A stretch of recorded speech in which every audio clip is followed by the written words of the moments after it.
Hello, this is a presentation by LoveTech on how you can support gender equality. LoveTech are an Isle of Man charity set up to inspire and empower young women to consider careers and jobs in science, technology, engineering and maths. We put on events and we provide educational support and mentorship in the Isle of Man, and our vision is a truly equal world of opportunities for boys and girls in STEM. Whilst we are very much focused on STEM as a charity, the issue of gender equality applies to all industries, all sectors and everybody, and this presentation is equally applicable for everyone. The reason we consider gender equality to be a major issue in the pipeline of girls going into STEM is that, according to a MetLife survey in 2022, women in STEM are twice as likely to be thinking about leaving their career than women in other industries for reasons such as stress, people being promoted ahead of them, unfair pay, lack of diversity and a lack of purposeful work.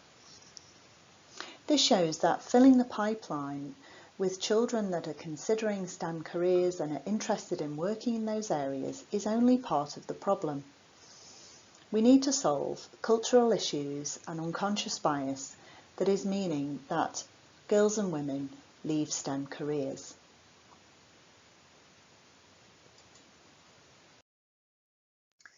But is gender equality really still an issue?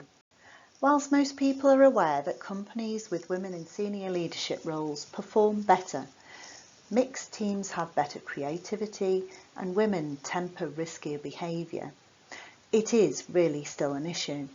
The World Economic Forum is estimating that it will be another 170 years before we have equality. Multiple studies into roles requiring maths show that whilst male and female candidates can be equally qualified, men are twice as likely to be selected, and women have 30% less confidence in this area.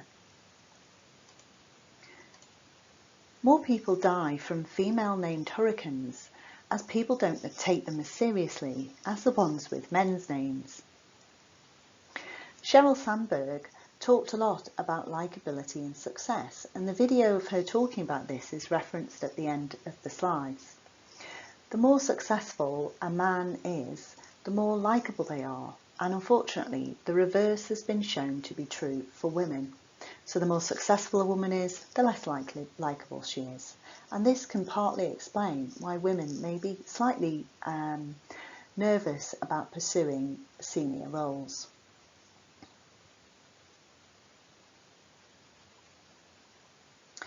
Men are 4 times more likely to ask for a pay rise, and if women do ask, they ask for 30% less than men, and they're less likely to get it, according to Carnegie Mellon University.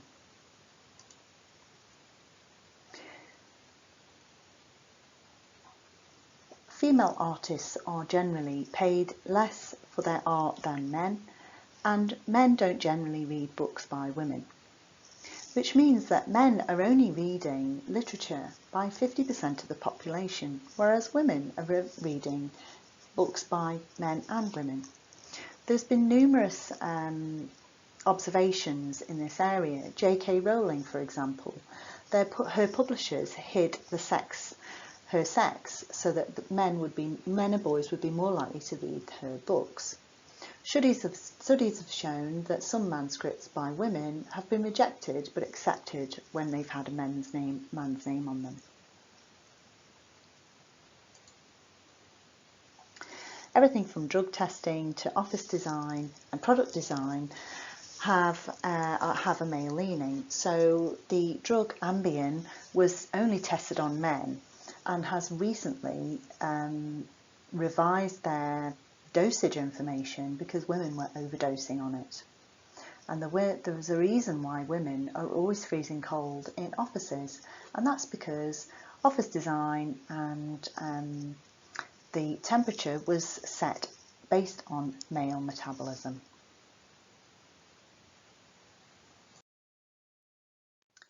A startling example of inequality in the way men and women are treated was when Pope John Paul II met Mary McAleese, the President of Ireland, for the first time. On approaching, he held out his hand to her husband and commented, "Would you rather not be the Prime Minister than the Prime Minister's husband?" We wonder whether he would have taken the same approach if the President had been a man.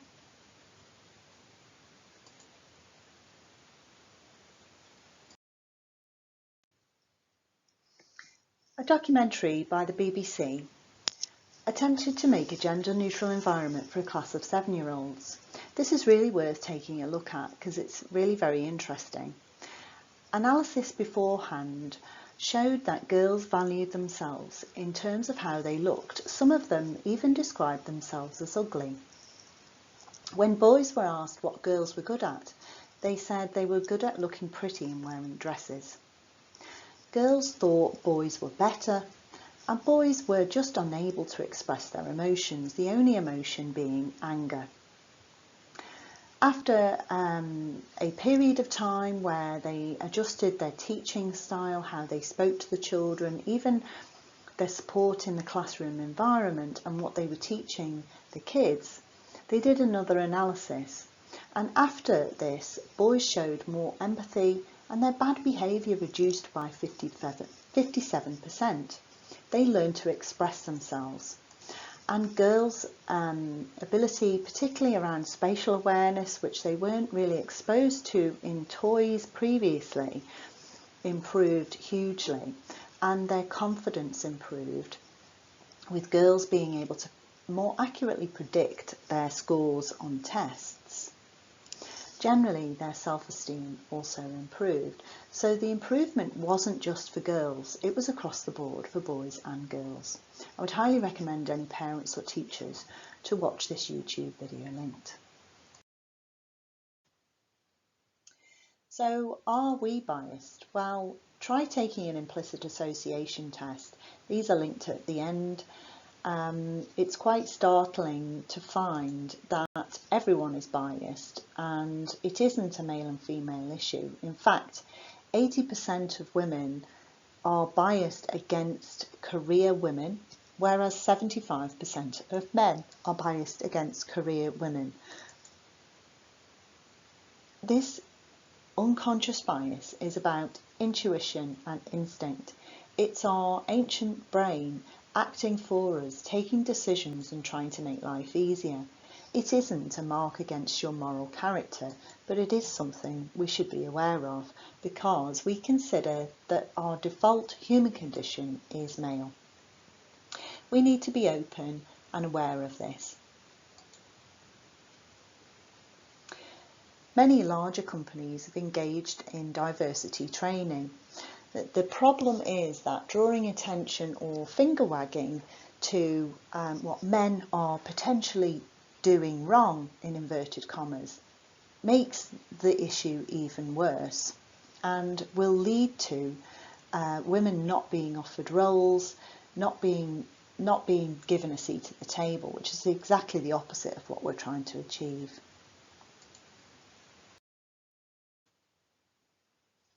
I'm going to focus in the next few slides on 3 different areas where you can make a practical difference in your own life. Competence versus confidence.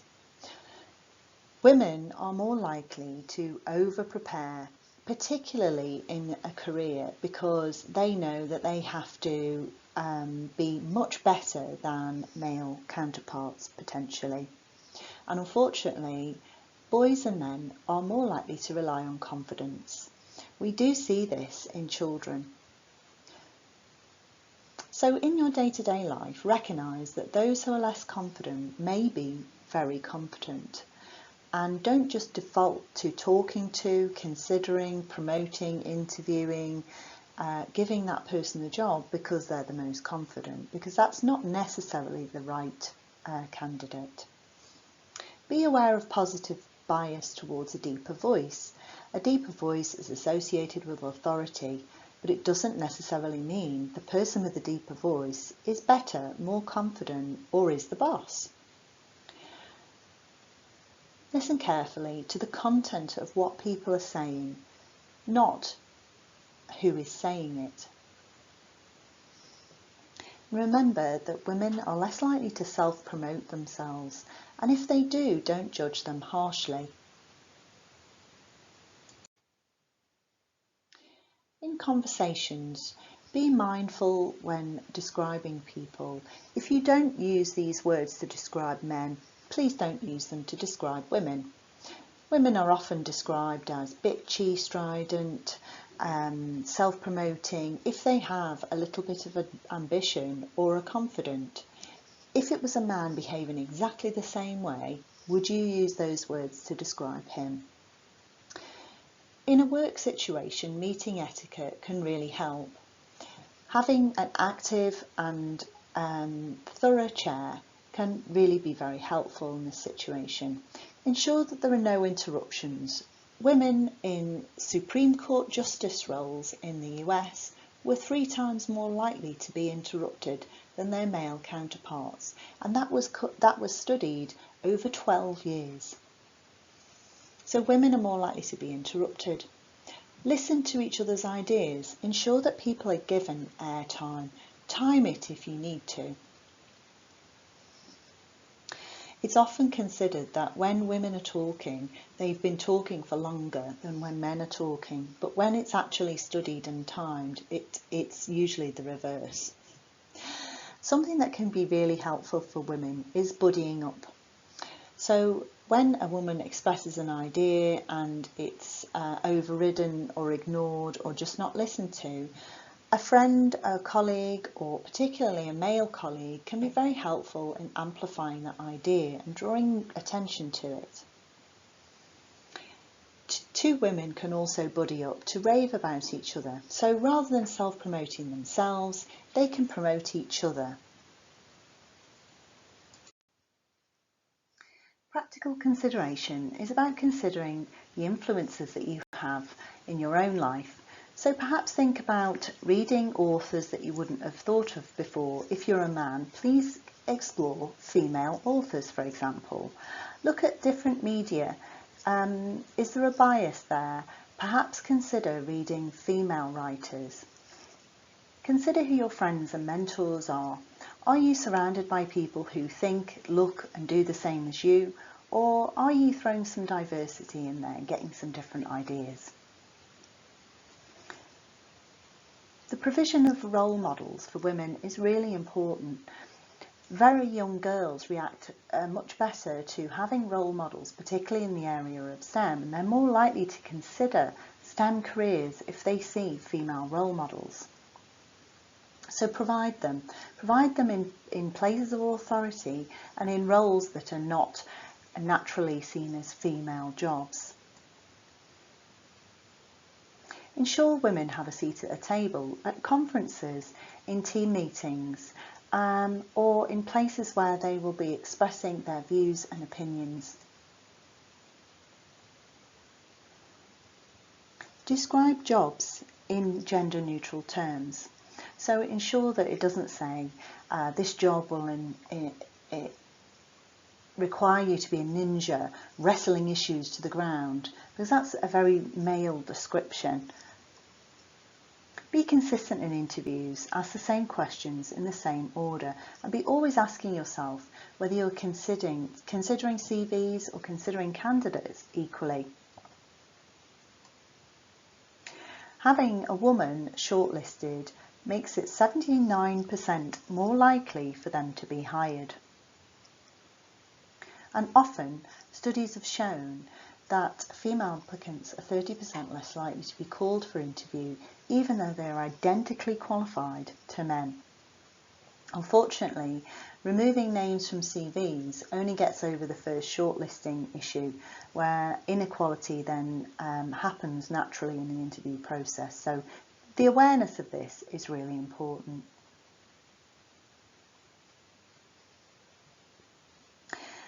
Beware of the token female, because often having one woman on a panel, a board, a team, etc. is worse than actually not having any women at all, because it does result in that woman not being taken seriously or listened to because they are exactly considered to be the token female. So beware when this is happening.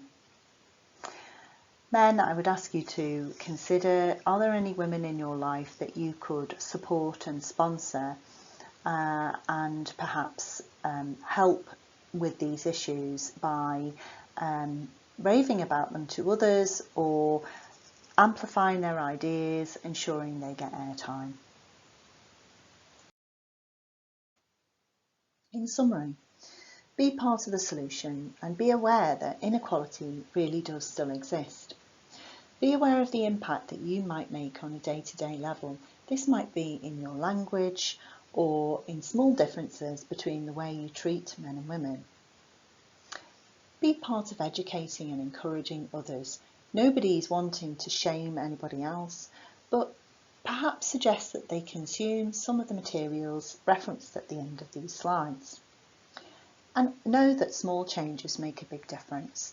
Implementing small changes during meetings or the way you carry out your day-to-day work can really make a long-term difference.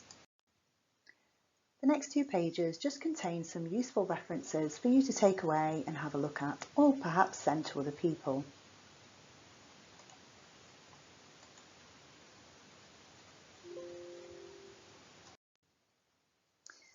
Further resources are available at lovetech.im or follow us on social media.